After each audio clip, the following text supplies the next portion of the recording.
Mesdames, Messieurs, gros bonjour, comment nous y est? Je dis à nous porter déclaration chef l'État pays d'Haïti Ariel Henry qui était devant l'Assemblée Générale Nations Unies. N'a pas invité autant de nous qui j'en saté. J'ai le plaisir de souhaiter la bienvenue à son Excellence Ariel Henry, Premier ministre, et ministre de la Culture et des Communications de la République de Haïti. Je vous invite, monsieur, à prendre la parole devant l'Assemblée.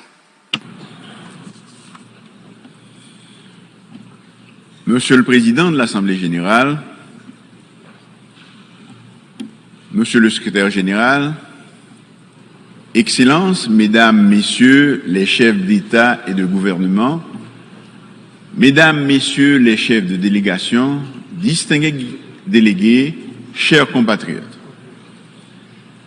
qu'il me soit tout d'abord permis d'adresser mes félicitations aux frères de la Caraïbe, Son Excellence M. Denis Francis, pour son élection à la présidence de la 78e session ordinaire de l'Assemblée générale des Nations unies.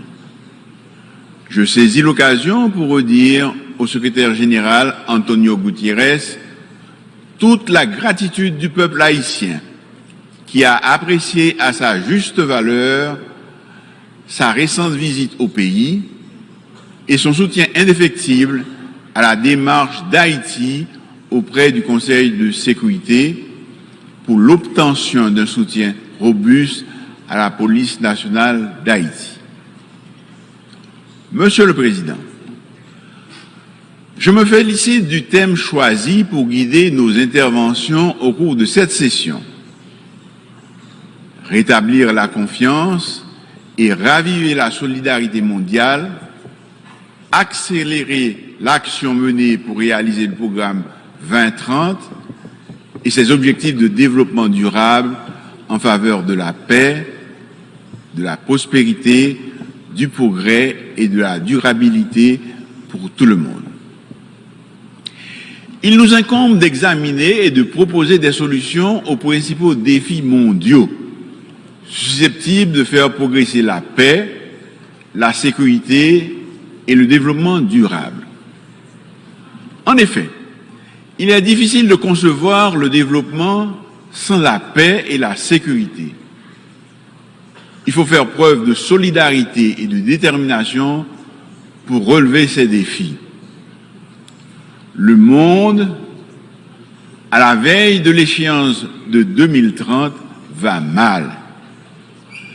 L'éclatement de nombreux conflits aux conséquences désastreuses pour les populations civiles, la multiplication des crises sécuritaires, sanitaires, alimentaires, sont là pour nous rappeler que nous nous éloignons des grands idéaux de la Charte des Nations Unies.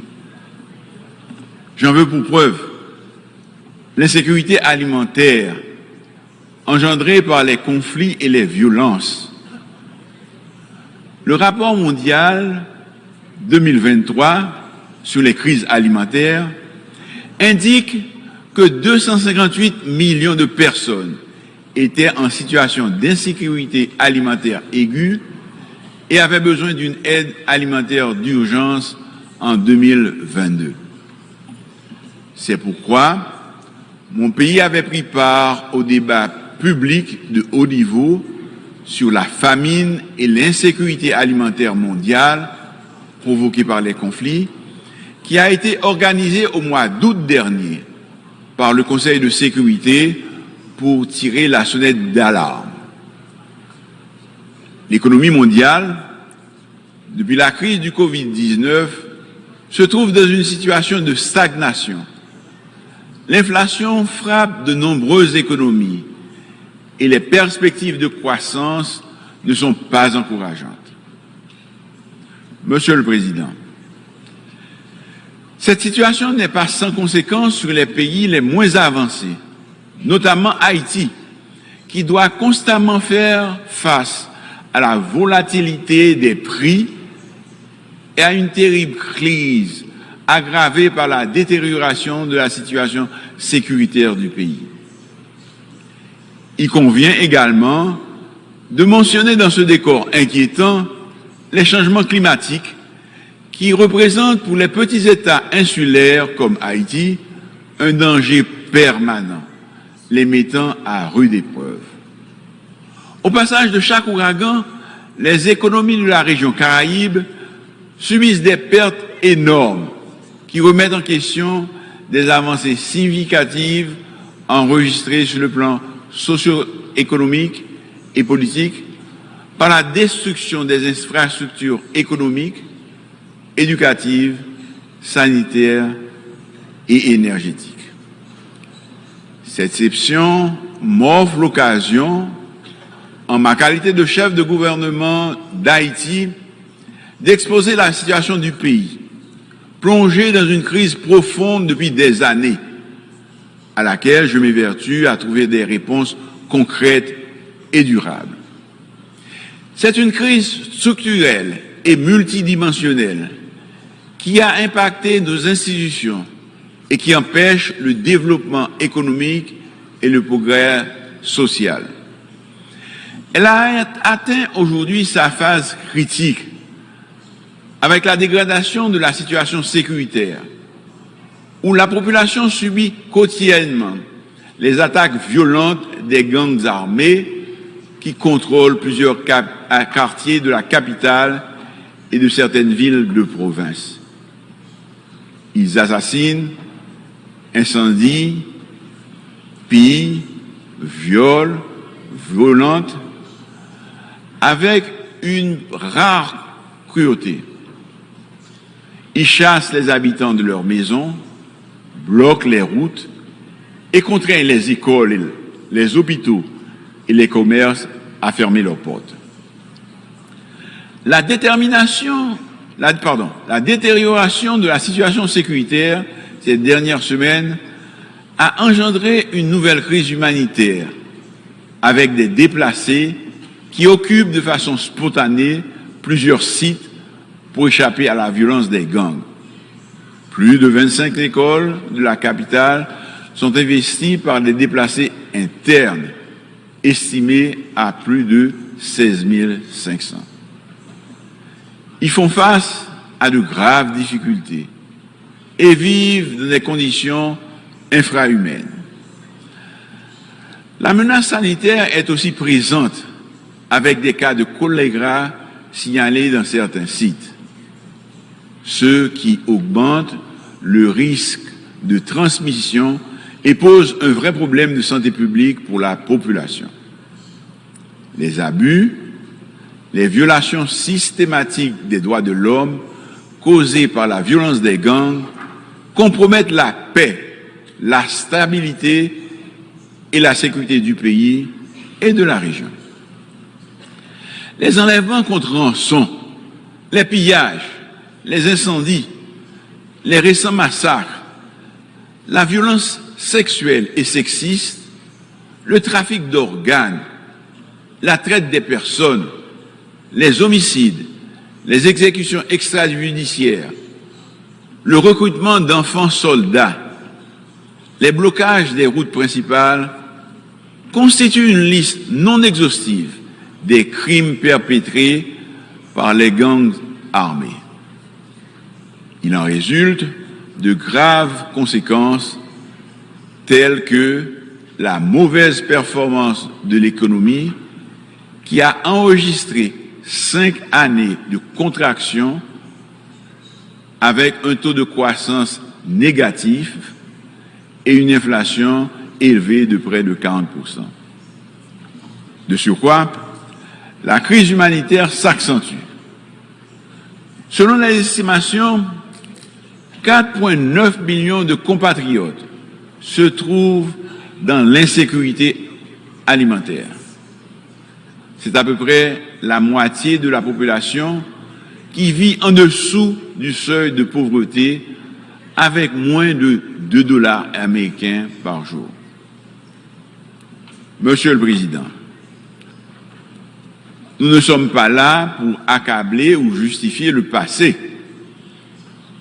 Nous sommes ici pour demander aux pays amis, à tous ceux qui, de loin ou de près, regardent notre pays et comprennent qu'il y a quelque chose d'urgent à faire au profit du peuple haïtien, de nous aider à créer un meilleur avenir pour les enfants d'Haïti en rétablissant la sécurité et la stabilité. La République d'Haïti a connu plusieurs chocs successifs ces 15 dernières années, dont 3 tremblements de terre majeurs, plusieurs cyclones et l'assassinat odieux du président Jovenel Moïse en juillet 2021. Il est impossible aujourd'hui d'inventer une histoire ou une rhétorique biaisée sur Haïti. La réalité est là et elle interpelle tout un chacun. Un ensemble de mauvaises décisions, de comportements inappropriés et de radicalismes divers nous ont conduits à cet état de fait. Je sollicite aujourd'hui, une fois de plus, du haut de cette tribune, d'aider les Haïtiens à demeurer chez eux.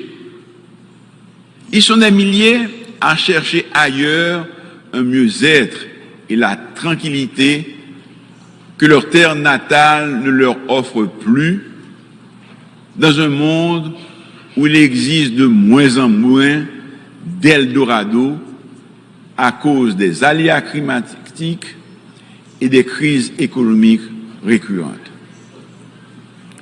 Je réitère au nom du peuple haïtien et du gouvernement que je dirige la demande de nous prêter main forte pour encadrer la police nationale d'Haïti pour qu'elle puisse répondre réellement aux défis qui s'imposent à elle et à sa mission de protéger les vies et les biens et de servir.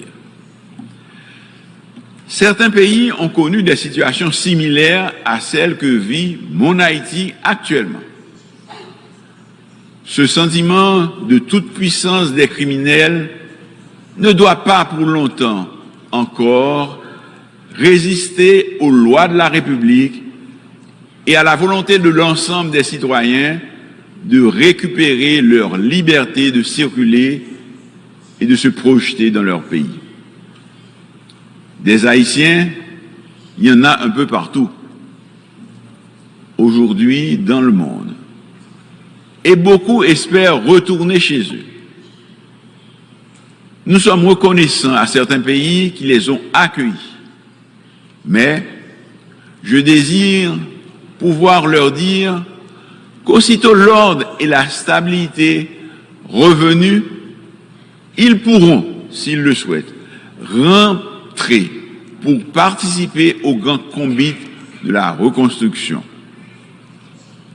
Monsieur le Président, je suis venu vous dire, au nom du peuple haïtien, que nous sommes prêts pour ce changement que nous attendons depuis un peu plus de 2 siècles. La liberté n'est complète que si elle permet à chaque citoyen de s'accomplir, de vivre dans la dignité et dans des conditions décentes. Je suis venu vous dire, au nom du peuple haïtien, que la question sécuritaire demeure la grande priorité de mon gouvernement, que la circulation des armes à feu, les enlèvements contre rançon, les massacres constituent des préoccupations majeures de mon administration. Monsieur le Président, le quotidien du peuple haïtien est pénible. C'est pourquoi le Conseil de sécurité, qui dispose du pouvoir et de la compétence nécessaires en vertu du chapitre 7 de la Charte, doit agir en urgence en autorisant le déploiement d'une mission multinationale de soutien à la sécurité à composante policière et militaire pour aider la police nationale d'Haïti à combattre les gangs et rétablir l'ordre. L'emploi de la force comme première étape demeure indispensable pour créer un environnement propice au bon fonctionnement de l'État. C'est un préalable nécessaire, mais non suffisant. Le développement socio-économique doit être pris en compte pour s'attaquer durablement à l'extrême pauvreté, source de tous nos maux. Les inégalités sociales et la très mauvaise répartition de la richesse nationale ont causé un écart énorme entre les masses populaires nécessiteuses et la minorité possédant qui contrôle 90% des richesses du pays.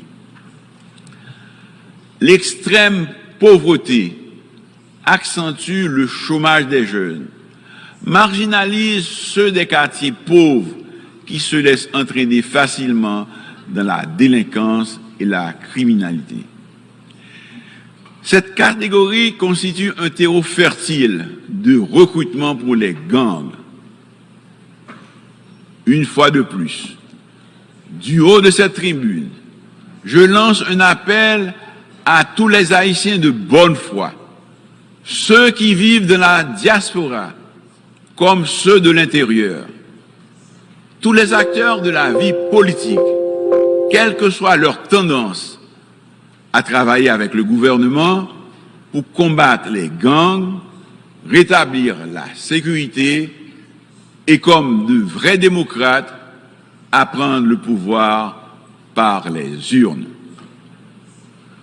Ce gouvernement intérimaire que je dirige est déterminé à réaliser les élections dans les meilleurs délais.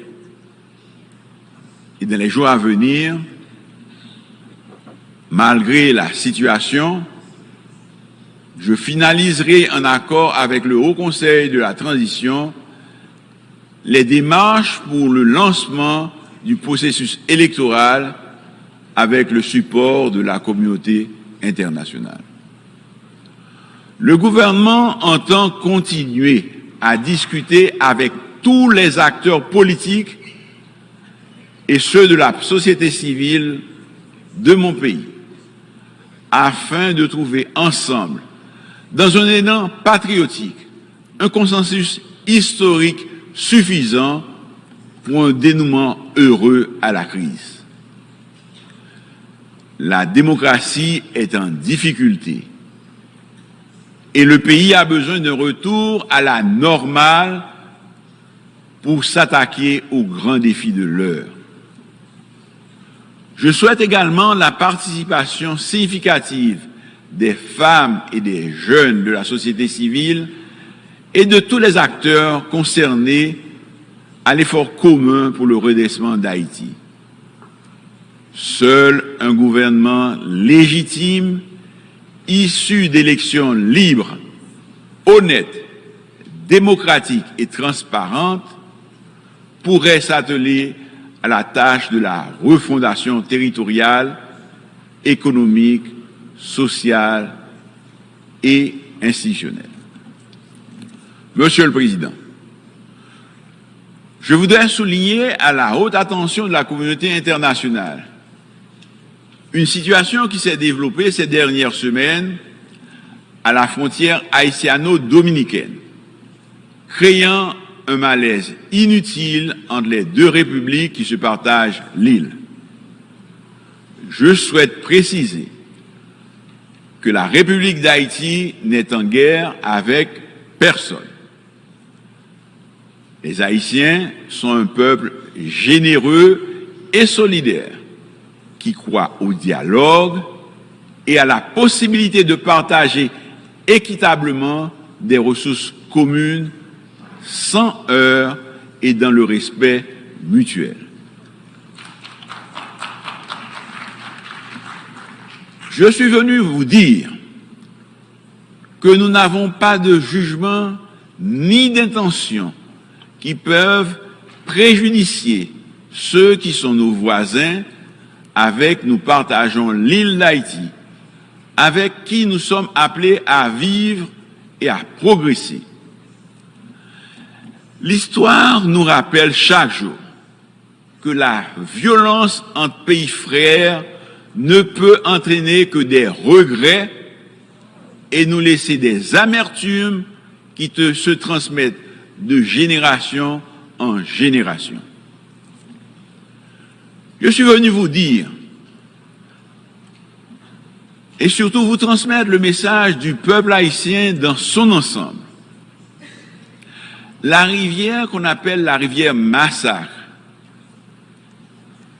une trop grande scène de friction historique et actuelle entre la République d'Haïti et la République dominicaine, nous invite à faire nôtre et à faire de notre mieux pour ne pas réveiller les vieux démons, ressusciter d'anciennes blessures, ni en causer d'autres.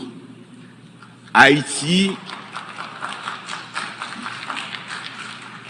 réaffirme son droit souverain du peuple haïtien d'utiliser les ressources hydriques binationales comme le fait la République dominicaine et revendique une répartition équitable des eaux de cette rivière. Le peuple haïtien choisit la voie du dialogue et de la négociation pour régler pacifiquement le différend dans le respect des instruments juridiques internationaux déjà signés de bonne foi entre les deux États en 1929 et en 2021. Monsieur le Président, avant de conclure, je saisis l'occasion pour saluer les pays frères et amis, ainsi que les organisations internationales, pour leur engagement et leur expression de solidarité envers Haïti, notamment le Kenya, qui accueille positivement l'idée d'assumer le leadership de la mission multinationale de soutien à la sécurité et qui a déjà effectué en août dernier une mission d'évaluation dans le pays. Nous remercions aussi le CARICOM et les éminentes personnes. Monsieur le Président, Excellences, Mesdames, Messieurs, dans l'histoire, Haïti représente une figure emblématique de liberté et de solidarité. Haïti a toujours répondu présent pour venir en aide à des peuples frères dans leur lutte légitime pour la liberté et l'autodétermination, et ceci au sein même de l'ONU. La République d'Haïti s'est identifiée aux valeurs universelles pour laquelle elle s'est battue au XVIIIe et au XIXe siècle. En dépit d'indicibles souffrances et de sa détresse, l'espoir continue d'habiter le peuple haïtien qui poursuit sa quête d'un avenir meilleur dans la dignité. Le peuple haïtien, de la même manière qu'il a étonné le monde en 1804, changeant radicalement son statut d'esclave en homme libre, peut encore et veut redessiner son destin.